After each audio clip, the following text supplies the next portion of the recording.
Drama دیکھنا جائز ہے کیا؟ نہیں بھائی، ڈراموں میں بے حیائی سکھائی جا رہی ہے اور ٹائم ویسٹنگ ہے، کچھ بھی نہیں۔ قرآن مجید میں اللہ کا ارشاد ہے والذین هم عن اللغو معرضون، ایمان والے لغویات سے اعراض کرتے ہیں۔ اخلاق تباہ ہو رہے ہیں لوگوں کے، اس سے خواتین کے اخلاق تباہ ہو رہے ہیں۔ لوگ کہتے ہیں ان میں بڑے اچھے اچھے اسباق دیے جاتے ہیں ڈرامے میں۔ دیکھیں، جو جھوٹ سچ میں ملا کے بولا جائے نا، وہ جھوٹ بہت خطرناک ہوتا ہے، کیونکہ اس سچ کی وجہ سے لوگ اس جھوٹ کو بھی سچ سمجھنا شروع کر دیتے ہیں۔ تو بعض دفعہ جو پیغام دیا جا رہا ہوتا ہے غلط ہوتا ہے، لیکن اس غلط پیغام میں کچھ اچھی اچھی چیزیں بھی ڈال دی جاتی ہیں، تو اس اچھی چیز کی وجہ سے لوگ اس غلط کو بھی ایکسیپٹ کر لیتے ہیں۔ تو ڈراموں فلموں میں عام طور پہ یہی ہوتا ہے کہ جو مین میسج جو دیا جا رہا ہوتا ہے نا، جو سوسائٹی کو تباہی کی طرف لے جا رہا ہوتا ہے، اب دکھایا جا رہا ہوتا ہے بھابھی کا دیور سے چکر چل رہا ہے، جیٹھ سے چکر چل رہا ہے، سالیوں سے شوہر کا چکر چل رہا ہے۔ یہ کیا عورتیں جب دیکھیں گی تو وہ کہیں گی یار ان کا چکر چل سکتا ہے تو ہمارے کیوں نہیں چل سکتا۔ مرد جب دیکھے گا تو کہے گا یار وہ اپنی سالی پہ لٹو ہو گیا تو میری تو سالی اس خشک سالی کا شکار ہی نہیں ہے، وہ تو ہری بھری سالی ہے۔ تو جب وہ خشک سالی پہ مر سکتا ہے تو ہم ہری بھری سالی پہ کیوں نہیں مر سکتے؟ تو یہ ساری چیزیں لوگ دیکھ دیکھ کے پاگل ہو رہے ہیں، اور جو حالات چل رہے ہیں آپ کے سامنے ہی ہیں۔ تو یہ چھوڑ دیں یہ چیزیں، اپنے آخرت کی فکر کریں، تلاوت میں ان چیزوں میں ٹائم لگائیں، اور دیکھنا ہی ہے تو کوئی تاریخی چیزیں پڑھیں، ان کی تاریخی کہانیاں پڑھیں، تو نالج میں اضافہ ہوگا آپ کی۔ گھومنے پھرنے چلے جائیں جب انٹرٹینمنٹ کے لیے، پاکستان میں کتنی جگہیں گھومنے پھرنے کی کہ یار آج بہت سارے کام کرنے تھے مگر آج بھی رہ گئے۔ ہم حیران ہو رہے ہیں، آپ 2 3 4 گھنٹے کیسے ٹی وی کے سامنے بیٹھ جاتے ہو؟ ٹائم کہاں سے آ رہا ہے آپ کے پاس؟ اتنا ٹائم ہونا اس کی علامت ہے آپ کا دنیا میں کوئی ویژن ہے ہی نہیں۔ جس کا کوئی ہدف ہوتا ہے اس کے پاس اتنا ٹائم نہیں ہوتا۔ تو یہ جو ڈراموں فلموں میں ٹائم ضائع کیا جا رہا ہے نا، خدا کی قسم موت کے وقت حسرت کا سبب بنے گا۔ موت کے وقت اللہ نے زندگی صرف ایک دفعہ دی ہے۔ قرآن کے الفاظ دیکھو کہ موت کے وقت اگر تم ساری دنیا کی ساری دولت خرچ کر کے بھی ٹائم واپس لینا چاہو گے نا، لا یستأخرون ساعۃ ولا یستقدمون، اللہ فرماتے 1 منٹ تو دور کی بات، 1 منٹ کے 1 کروڑ حصے کر لو نا، وہ بھی نہیں ملے گا۔ ابھی بہت ٹائم دیا اللہ نے، ابھی بہت ٹائم دیا ہے۔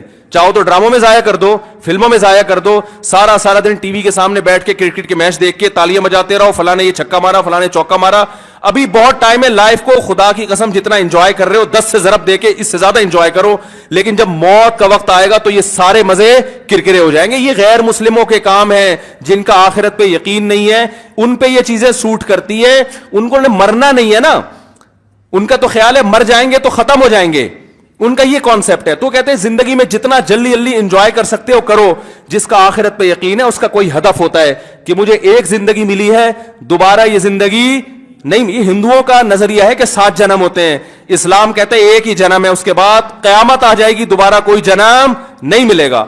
تو اپنے وقتوں کو برباد مت کریں، انجوائے کریں، ایسی چیزوں کو انجوائے کریں جس سے معاشرے میں ترقی ہوتی ہے۔ وہ بھائی جاگنگ کر لیا کرو، سوئمنگ کر لیا کرو، فٹ بال کھیل لیا کرو، تھوڑا سا ورزش ہو جائے گی، کولیسٹرول کم ہو جائے گا، فائدہ بھی ہوگا، انجوائے بھی ہوگا۔ ڈرامے سے کیا انجوائے کر رہے ہو بھائی؟ تم بیٹھ کے رو کیوں رہے ہو ڈرامہ دیکھ کے؟ وہ تمہارا کیا لگتا ہے جس کے ساتھ یہ ہو گیا؟ رو رہے بیٹھ کے جیسے پتہ نہیں کیا ہو گیا۔ دیکھو انسان کے جو اعصاب ہے نا، اعصاب، ان میں اللہ نے محدود صلاحیتیں دی ہیں۔ میں نے ایک انگریز نفسیاتی ڈاکٹر تھا، اس کی ایک تحریر خود پڑھی تھی، کاش میں اس کو محفوظ کر لیتا تو آپ کو آج میں وہ تحریر دکھاتا۔ اس کی ریسرچ تھی کہ دنیا میں جو ڈپریشن، چیخو پکار، مار دھاڑ، چیزوں کو توڑ پھوڑ کا جو کلچر آیا ہے ڈراموں اور فلموں سے آیا ہے۔ یہ جو آج بچیاں ماں پہ چیختی ہیں نا، آپ ان کی ہسٹری چیک کریں، ڈرامے دیکھ کے چیختی ہیں۔ ماں نے کچھ تیز آواز میں بات کر دی، بچی ایک دم چلائے گی، کیونکہ اس نے ڈرامے میں لڑکیوں کو چیختے ہوئے، بولو نا، دیکھا۔ شوہر اگر غصہ کرے، نہیں کرنا چاہیے لیکن کرے، تو اسلام کہتا ہے تمہارا محسن ہے۔ اگر کسی کو سجدہ کرنے کی اجازت ہوتی تو نبی نے فرمایا کہ عورت کو حکم دیتا کس کو سجدہ کرے؟ شوہر کو۔ نبی نے عورت کے فائدے کے لیے یہ بات کہی ہے۔ شوہر کو یہ ہوگا کہ میری بیوی میرا احترام کرتی ہے، اونچ نیچ ہو جائے گی منا لے گا بعد میں، اس کو پتا ہے میری، برداشت کر لیتی ہے، خرچہ پورا کرے گا، جو تمیزدار شوہر ہیں۔ لیکن اگر وہ اس کو غصہ آیا ہوا ہے اور اس نے آگے سے اینٹ کا جواب پتھر سے دے دیا تو گھر چلے گا؟ بولو نا بھائی۔ اور اگر بیوی نے کبھی الٹی سیدھی کر لی اور اس نے برداشت کرنے کے بجائے ڈرامہ دیکھا تھا، اس میں تھپڑ مارتے ہوئے دیکھا تھا، اس نے بھی رکھ کے ایک تھپڑ رسید کر دیا، تو اس سے گھر میں محبت کا ماحول پیدا ہوگا.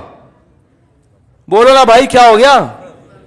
بلکہ میں تو اس سے آگے کہتا ہوں کہ ڈراموں میں جو میاں بیوی دکھائے جاتے ہیں وہ کوشش کرتے ہیں لڑکا ہینڈسم ترین تلاش کیا جائے اور لڑکی خوبصورت ترین. اس جوڑے کو دیکھ کر تو ویسے ہی کوئی مرد کو اپنی بیوی اچھی نہیں لگتی اور عورت کو اپنا شوہر اچھا نہیں لگتا. کہتے ہیں یہ میاں تو ایسے ہوتے ہیں, کیا مکھنچو ابا نے میرے متھے لگا دیا ہے.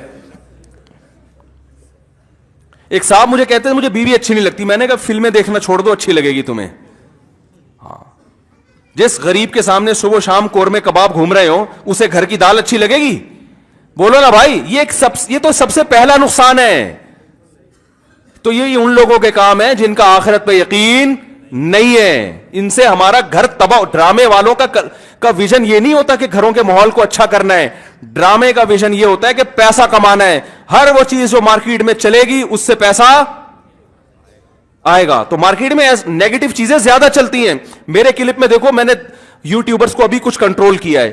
پورے بیان ماں باپ کے حقوق پر, بیوی بچوں کے حقوق پر چل رہا ہے, اللہ اس کے رسول کے حقوق پر. درمیان میں ایک لطیفہ آ گیا, لطیفہ سب سے زیادہ ہٹ ہوتا ہے. سمجھ رہے ہیں نا. تو لوگوں کو تو انٹرٹینمنٹ چاہیے, وہ مثبت چیزیں کم چلتی ہیں. تو اگر دیکھو ایک طیب اردگان ہے نا, ترکی کا صدر, میں ڈراموں کو جائز نہیں کہتا لیکن اس نے بھی ڈرامے بنائے. میں نہیں کہتا کہ وہ دیکھنا جائز ہے, لیکن پھر بھی ایک ویژن تو رکھا نا اس نے ذہن میں کہ خلافت عثمانیہ کا صحیح تصور دکھانا ہے, فیملی سسٹم کو جوڑنا ہے. ابھی طیب اردگان کی ایک اسپیچ ہم نے سنی, اس نے کہا کہ اپنی قوم کو ترغیب دے رہے کم عمری میں شادیاں کرو. کیا ترغیب دے رہے اپنی قوم کو؟ کم عمری میں شادیاں کرو. ہم نے اپنی نسل کو بڑھانا ہے. ترکی کو افرادی قوت چاہیے. جب نسل بڑھے گی تو ہمیں فوج میں جوان زیادہ ملیں گے, ہمیں سائنسدان زیادہ ملیں گے, ہمیں تاجر زیادہ ملیں گے. ترکی مضبوط ہوگا. ایک ویژن ہوگا تو وہ ایسی تقریر کرے گا. ویژن نہیں ہے تو آپ کا مقصد صرف دولت, پیسے کمانا, مغربی طاقتوں کو خوش کرنا, تو وہ پیسے تو ان ڈراموں نے بہت کمائے. لوگ کہہ رہے ہیں بڑا کروڑوں اربوں روپے کا بزنس کر لیا ڈرامے نے. میں کہتا ہوں بھائی بزنس اربوں روپے کا کر لیا مگر کلچر کا بیڑا غرق کر دیا. تو بزنس تو میرے بھائی چرس بیچنے والا جتنا اچھا کرتا ہے نا, ہیروئن بیچنے والا, چرس کا بزنس زیادہ اچھا ہے یا ہیروئن کا؟ بتاؤ. ابے یہ گٹکے والے تو بےچارے, ان کا کوئی بزنس ہے جو گٹکے دکان کھول کے بیٹھے ہوئے ہیں؟ یہ تو خود دوسرے سے گٹکے ادھار مانگ کے کھا رہے ہوتے ہیں. چرس کرو گے تو زیادہ پیسہ, اور اگر ہیروئن پہ آ گئے ارب پتی بن جاؤ گے. تو بزنس نہیں دیکھا جاتا, یہ دیکھا جاتا ہے اب قوم کو پیغام کیا دے رہے ہو. تو بھائی یہ حکومت نہیں کرے گی, یہ آپ نے کرنا ہے. اپنے گھروں کو آپ نے کنٹرول کرنا ہے. اپنے گھروں سے ٹی وی کو بند کریں, قابو میں لائیں. اگر رکھا ہوا بھی ہے تو اس کو ایک لمٹ کریں, قابو میں لائیں. دیکھیں کیا, اور بچے لیپ ٹاپ دیکھ رہے ہیں تو جا کے ہسٹری تو سرچ کریں کہ کیا دیکھ رہا ہے بیٹھ کے وہاں پہ. وہ آپ 15-20 دن میری بتائی ہوئی خوراک اگر کھائیں گے, 15-20 دنوں کے بعد آپ کو ایسا لگے گا کہ مفتی صاحب جو 4 شادیوں پہ بیان کرتے تھے وہ غلط نہیں تھے, کچھ ان میں حقیقت ہے. وہ باتیں آپ کو جو بھی بری لگتی ہے نا وہ اچھی لگنا, بولو شروع, جوان ہو جائیں گے آپ. ایک کام آپ نے یہ کرنا ہے کہ آئل کو سحری افطاری سے نکالنا ہے. کوکنگ آئل کیا کرنا ہے؟ بولتے کیوں نہیں؟ آئل کو نکالنا.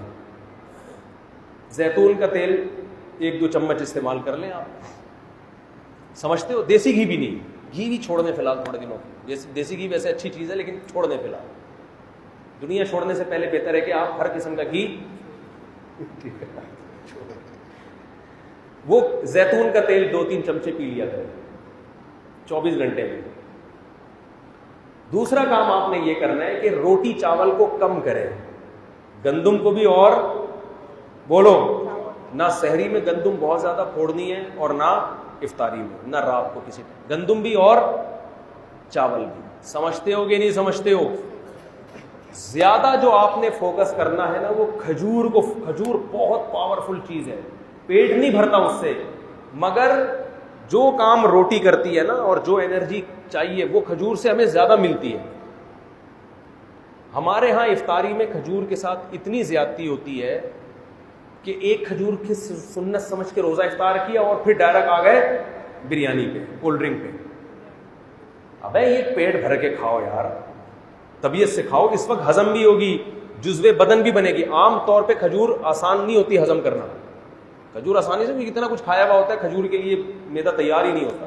افطاری میں آپ تجربہ کر کے دیکھ لیں، جتنی بھی کھجوریں کھا لیں آپ کا پیٹ خراب نہیں ہوگا، تو زیادہ کھائیں کھجوریں۔ اور یہ کولڈ ڈرنک کو ایک طرف رکھیں آپ، اگر آپ اول تو شربت، میں تو کبھی بھی افطاری میں شربت نہیں پیتا، کیونکہ افطاری میں تجربہ ہے کہ شربت اگر آپ نے پی لیا یا پیٹ بھر کے روٹی کھا لی تو مغرب پڑھتے ہی آپ ٹن ہو جاتے ہو، کسی کام کے تراویح کے قابل تو آپ رہو گے، ٹن ٹناٹن، میں ہوں سنی ٹن ٹناٹن والا۔